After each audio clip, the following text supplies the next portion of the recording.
It's time once again for another episode of Georgia Business Radio. Broadcasting live from the Pro Business Channel studios in Atlanta. And now here's your host, Rich Casanova. All right, Rich Casanova here on the Georgia Business Radio Show, and we're having way too much fun. We haven't even started the show yet, and just with that intro music, we had one of our guests bebopping around the studio. I'm not going to say who, but speaking of guests, we have a couple gentlemen here on different subject matters, but we're always intrigued and compelled to find out what they might have in common or exchange a conversation. But we'll start in a minute with our first guest joining us in the studio, Jake Hadden. He's the co-founder of DigitalCrafts. But first up, we want to just say hi and good morning and welcome to actually an old friend of mine, OLE, right? We go old friend of mine, Graham Tutt. So Graham, welcome to the Pro Business Channel studios. Yeah, well, it's lovely to be here. Yeah. And it's not only that, I know we did some time together. We won't tell them where, but I'm so pleased that Rich Casanova and Pro Business Channel are flying. I'm telling you, man, we're in warp speed right now. Nothing. We're not competing with that big movie that's out, but yeah. Well, the atmosphere's right, Rich. Nice, good to hear that, Graham. And you're looking well. So for radio, that is. That's the best I'll know. I'm telling you. So now, before we jump into our show, just give us a little teaser. What's your, not your whole background story, just give us a little teaser what you might be chatting about this morning. What's on your short list and some talking points? Well, pro indoor soccer has been a passion of mine for many years, and I'm looking for an investor for Atlanta for a franchise here, and I think the market's right with the amount of kids that's playing. And also, funny enough, to talk about AstroTurf. So I'm talking about two sides of my mouth, and AstroTurf being... So you could run for office, though, yeah. I've got a chance, have I? And I believe AstroTurf is awful to play on for on outdoor fields. Right.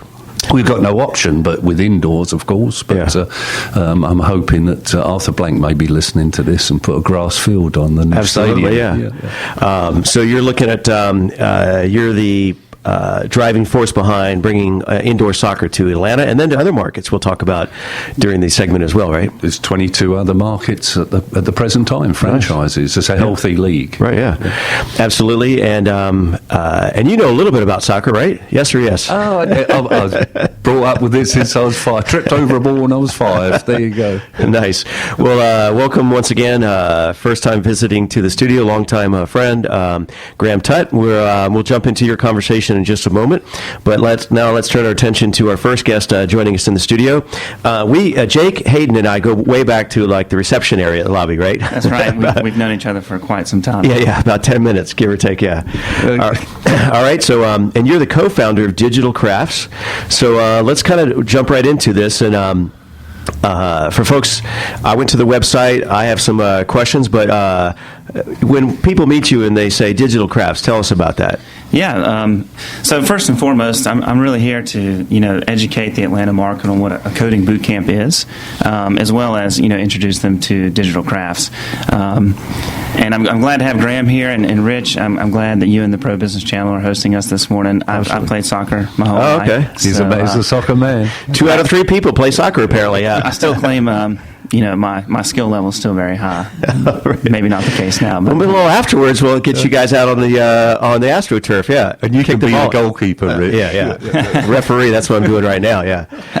So DigitalCrafts, I guess first I'll go over just a coding boot camp in general. A coding boot camp is a new educational model. It's really challenging the kind of traditional education model that exists today, the 4 or 2-year school programs. Costs a lot of money to go to traditional college, and it's a lot of student debt. It takes a lot of time. And in some cases, it doesn't necessarily train you for the job that you'll be performing when you graduate, right? Right. I'm a finance major. I graduated, and my first job out of school was a consultant, and I was in Microsoft Excel day in and day out, although I never was taught how to use Microsoft Excel in college. Right. So coding boot camps have come into play, and it's really like a trade school. We teach people how to become a plumber in a sense, but we teach people how to program and to code.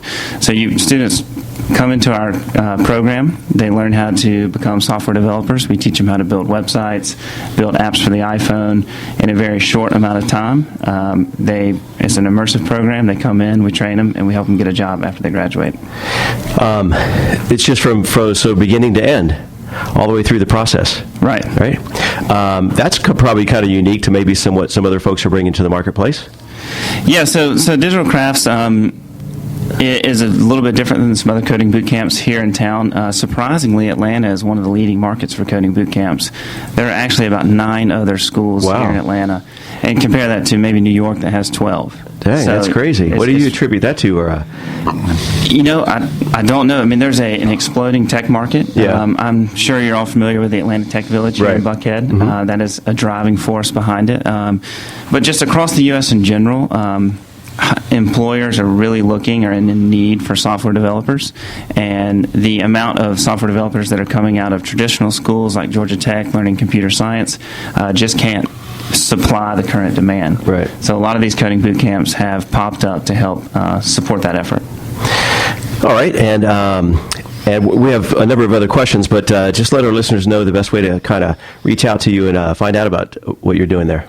Yeah, definitely. So DigitalCrafts, we have a website that everybody love for them to visit. It's www.digitalcrafts.com. You can check us out on Twitter, Facebook, and any of the other social media platforms you can name.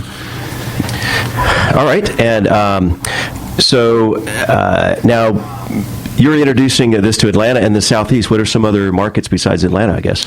So right now we're in Atlanta only. We do have plans to expand in the near future. Those locations are quite confidential at the moment as we figure out those details. One thing I would like to hit on is just kind of our differences between what DigitalCrafts has to offer to the market as opposed to some of the other code schools in town. Okay. All the schools are doing great things. We're at a very high level, all trying to achieve the same goal. But we are taking a different approach to that. So for the most part, our program boils down to 3 differentiators. We're longer. So our program is 16 weeks long. Yeah, I saw that on the website. What's a typical coding boot camp? Great question. So the average across the U.S. is 10 weeks. Okay. Here in town, most schools are 12 weeks or 3 months. Right. So we're actually a 4-month program, and that's something. My partner actually went through a coding boot camp, and he realized that if you could give the students a little bit more time, they could really grasp some of the technical concepts that we're teaching. Yeah, and who is your kind of who are the a student, or who's in your sweet spot as far as the folks that would be attending a boot camp like this? So, tough question to answer. We have a class going on actually this morning in Buckhead, and it ranges from someone who's 24 years of age, straight out of college, to someone in the mid-40s. Wow. Having said that, all of them have the same goal. They've either quit their job and they're looking to get or transition their career into software development. The average student is probably someone who's 31 years of age with a college degree, has been working for 6 or 7 years, realizes that whatever career they're in is not passionate, or they're not passionate about it anymore, and so they've become passionate about coding, and we're kind of that pivot for them. Come in, learn, and we'll introduce you to new companies. And I don't know if this is a dumb question, but just from a listener perspective or the civilian, we hear these terms thrown around as coding. What's that kind of dumb that down a little bit, or what does that mean like on a day-to-day? What would that person be doing? Some examples of within organizations. Sure. So when you talk about coding. Yeah, so our program is built for beginners. So we essentially can take in students who have no programming experience, and we train them from ground zero to an entry-level position or junior-level web development job is what it's kind of called in the industry. So a typical day for a junior-level developer is really working under a senior-level web developer. Every company has a tech department, right? And a lot of times you're working either in that company's software platform or on their website. As a junior, you're doing little tasks like fixing bugs in a website. So it's really about earning your wings, essentially. As you get hired into a company, they give you a lot of little tasks, fix this bug, fix that bug, and if you can do it, then they start to... You kind of progress, so it's like an apprentice-type program. Apprenticeship programs are very common in this world. Okay. And you mentioned websites and then software. Are there other applications as far as like data mining or like Salesforce or some of these, are they kind of building a program from scratch in some cases, or are they mostly kind of, like you said, fixing bugs or monitoring or maintaining a site? It really depends on what company you go with. Okay. Of course, if you go with a small startup, you're going to have more responsibility as a developer, where you're building a web application from scratch, or working in their software platform. But when you go to like a Fortune 500 company, Home Depot, for example, Coca-Cola, you are going to be put on more of the smaller tasks starting out. And you're probably going to have just one specific task, right? And you're going to have a whole team of people working on it. That's right. Yeah. So coming out of our program teaches what's called a full stack curriculum. And to dumb that down really means that you can do what's called a front-end web development job. Right. So you can build everything that you see on a web browser, but then you also can do a back-end web development job, which is managing the databases, that everything behind the website. And talking about websites, it appears like WordPress has kind of taken over that space pretty dramatically. Yes or yes? You're exactly right. I think WordPress powers about 85% of all websites. It powers our site, yeah. Yeah. They made a huge announcement recently. They switched over from what's called PHP to JavaScript. Okay. And it kind of just threw everybody in the world of PHP up in arms, right? Well, we may have to talk after the show, because we just WordPress just did some upgrade, 4.4 or something, and now we've got our IT person, but we have some of our people that are on the WordPress site, and something switched on the meta tags, and now everything's like. From a consumer standpoint, that gets kind of frustrating, because you have all these tech gurus doing their magic, which is in the end game is going to be good stuff, right? But they just kind of like flip the switch, and everybody's like, what do we do out here? Like LinkedIn does that, everybody does it, and there's no really official, announcement or tutorial, or they know why it's going to work better but they don't sometimes anticipate not just the bugs, but like like he's talking about the ground level, the end consumer interacting, and we're all like. Now what? Yeah, I mean, it just goes back to the point that it's very important to have a lot lot of friends in development, so you can bring them in the door. And yes, sorry, Graham, no offense, but Jake's my new best friend. Yeah, well, I can see that. Well, I know this. If he does a 12-month course, I'm on that. I know that's about our pace, right? Yeah, but like you said, there's folks, the millennials, all the way up to the elder folks, right?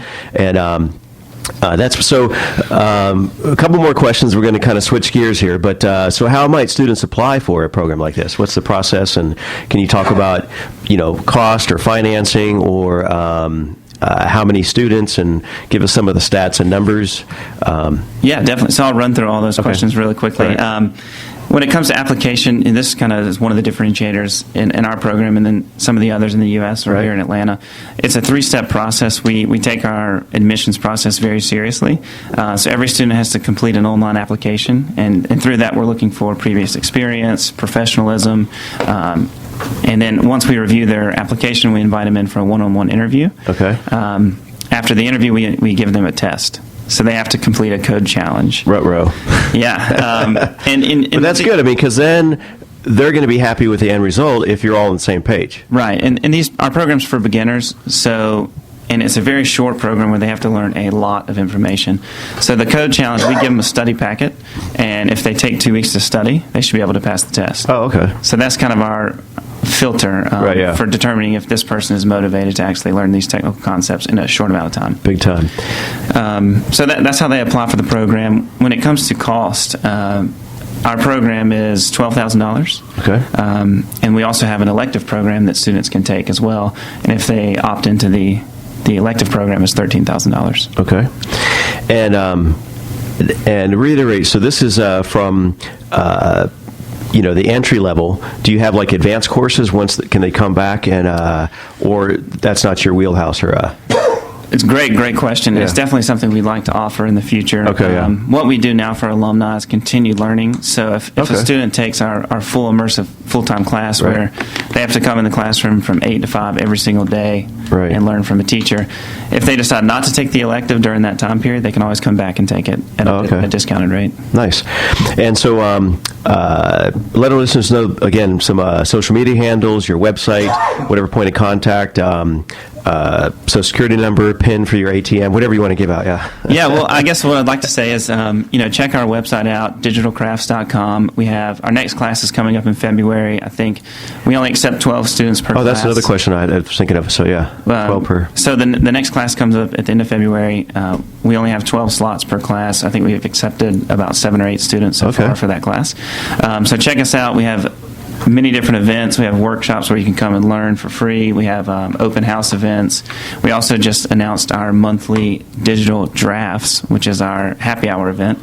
So anybody can come and grab it. Graham, finally, yeah. Let's do that, dude. Yeah, happy hour. Yeah.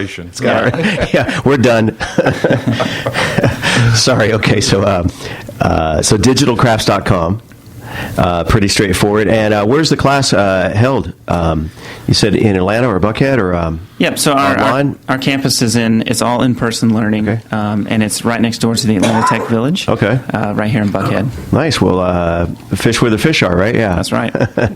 All right. So Jake, pleasure having you here on the Pro Business Channel on Georgia Business Radio, and we'll circle back around in just a moment. But stay tuned for that. Right now, we want to revisit with Graham Tutt Soccer. Is your Soccer your middle name or? Sir Charles would be fine. Sir Charles, nice. So you're the former Atlanta Chiefs goalkeeper, the NASL Division Champions Indoor and Outdoor 1981, Georgia Soccer Hall of Fame 2012. I think you was there at that as well. Was I there? 2012, yeah. I invited you. Yeah, I was on the sideline recording in my cassette tape recorder, yeah. That's right. So, but you've given through developments made through in-youth club, high school, college, and professional indoor and outdoor soccer. Former 10-year professional goalkeeper in London, England, for the Charlton Athletic. Right? That's correct. Yeah. Pretoria? Oh, yeah, I played for South Africa? Yeah, Arcadia Shepherds was a team in South Africa. Okay. Then got a contract here for Columbus, Ohio, for Columbus Magic, and they disappeared after 2 seasons. Right. And you had nothing to do with that, with disappearance, we never had this conversation. Purely a financial investor there that let them down. And then got transferred here to Atlanta with the Atlanta Chiefs. And we had the Georgia Generals playing at the old Omni indoors. Oh, yeah. And Fulton County Stadium. Before they imploded it for the Olympics, right? Correct.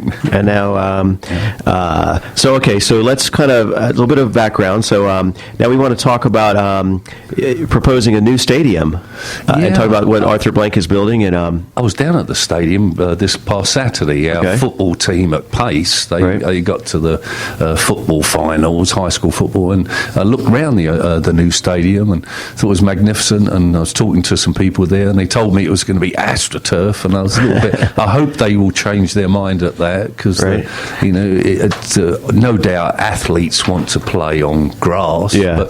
But nowadays, turf is the way to go, evidently, and it looks good. Obviously, it's a tremendous maintenance over grass, but I hope they go with grass eventually at some point because the English Premier League, the Barclays Premier League, there's 22 teams in that league, and not one of them got AstroTurf, and I think that speaks volumes in itself. Right. And athletes don't want AstroTurf, but they'll play on it. I think. Yeah, given no other choice. Yeah, Abby Wambach was very much against that a year or so ago when the girls played up in Canada in the World Cup, and she was very outspoken against it. And what was her points on that subject? Yeah, the ball bounces differently. She claimed that she could have scored a couple of goals. Okay. And also, for a defender's point of view, they like to crunch tackle. Right. And you can't really slide on AstroTurf without getting burned up. Right. You do it twice, one on each side, and that's it. And then you don't do it again. Yeah. Do that again. But there's the AstroTurf thing I wanted to mention, and also the Pro Indoor franchise. Yeah, let's talk about that. We've had a couple conversations off the air about that. So kind of what's the status or update? But before we do that, kind of give your best pitch, if you will, on what's behind this and the mission. Yeah, well, about 18 years ago, I was executive vice president of the Atlanta Attack. It was a pro indoor team that played at the Omni just before it was pulled down for the Phillips. Right. And we had a successful team, and we was averaging about 5,500. And we were showing potential, and the owner sold the franchise to Kansas City, and they went on and won the championship, of course, the following year in Kansas. So we had a wonderful program, and it was becoming popular and good momentum. And with the Atlanta Chiefs, we pulled 4 gates of over 12,000 for indoor soccer back in the 80s. Right. So we need only 5,000 to break even with the budget that I've got. And it's a new league I've been studying called the Major Arena Soccer League, MASL.com. Right. Where's that at again? Yeah, MASL.com. They're based in California. Okay. But they've got 22 franchises, 2 in Mexico and 1 in Canada as well. Right. And the weak area for the MASL is the southeast. Well, the weather's perfect. Well, I mean, indoor, but I mean, just the sports. We have the College Football Hall of Fame here. Right. I mean, all the professional teams, international city. Yeah. Right. Yeah. So, the season runs from October through March, April. So it's something for the kids to do during the winter. And it's popcorn, Coke, and, it's a wonderful, exciting game. It's frantic when you see this human pinball machine is probably out there, and Jake played soccer, so he knows what it's like. So it's got all the potential in the world. It's just finding the right investor. That's where I'm at the moment, looking for discovering the right person in Atlanta to do it. So hopefully they'll contact me. Yeah, absolutely. Well, we'll definitely get the word out, and this will be. And we're also, in addition to live broadcasting on the internet, live streaming around the world, create a podcast and continue getting the message out ongoing on not only social media but on our syndicated platforms as well. But talk to us about the investor. Who's your ideal investor? Who do you think this would appeal to? But before we do that, kind of, do you have any infrastructure in place or concept as far as location? And we've talked about in the past where this would be like the kids in the different schools kind of elevating towards that level and more of an entertainment experience, right? Or I've been thinking about this and put it on paper for a long time now, and I believe we've got enough quality players in Georgia to represent an Atlanta team. I've secured a great name, Atlanta Action. Come and be a part of the action. I like that. Action-packed, end-to-end action. And the cheerleaders, my wife don't like this. The cheerleaders are called action figures, but that didn't go down very well with the wife, so that might be scrubbed. Well, I can't imagine a conversation with cheerleaders that would go over well. But go back to the kind of before we talk about an investor. If someone's listening and they're thinking, I'm a soccer fan and I've got some money and I'm an angel investor or maybe a consortium put together, but give us your 1 minute kind of pitch on what it looks like here in Atlanta. Yeah, I see huge benefits for the investor. Obviously, it's a shop window for their business if they're in real estate or attorney, law firm or whatever. And also, I see that there's a tremendous need for it. And so, therefore, the investor obviously has got to have soccer, passion for soccer. And not only that, the amount of avenues that will bring business in, I believe, will be tremendous for the investor. It's just a question of identifying the right person. I thought you might be one, Rich. I think you might be interested. Well, I spent all my money on coffee this morning, so but check back with me tomorrow. I love it.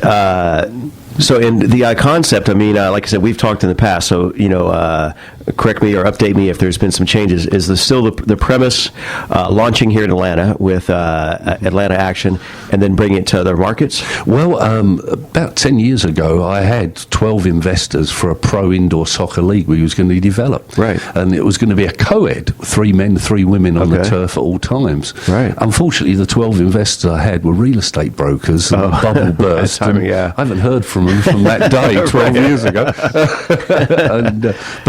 No, it has to be a men's program here, and I can see I'm a great supporter of women's soccer as well. I think there's about over 50% of females of the 100,000 playing in Atlanta. When if you create that indoor soccer venue, they can all share the same venue, and I think it is kind of maybe the stars aligning after all your years of effort, right? Yeah. Because now the economy has turned and it's more favorable. There's a lot of investment money to be had, and then you put the trifecta that in Atlanta, the buzz in terms of professional sports and stadiums. We have the new Falcon Stadium. We just went to the Buckhead Business Breakfast meeting a couple weeks ago. Derek from the Atlanta Braves, the EVP, spoke about the entire Braves SunTrust Park. Right. And it's just phenomenal. It was standing room only. What he expressed had never been expressed that well in the media. Mm-hmm. And so I think...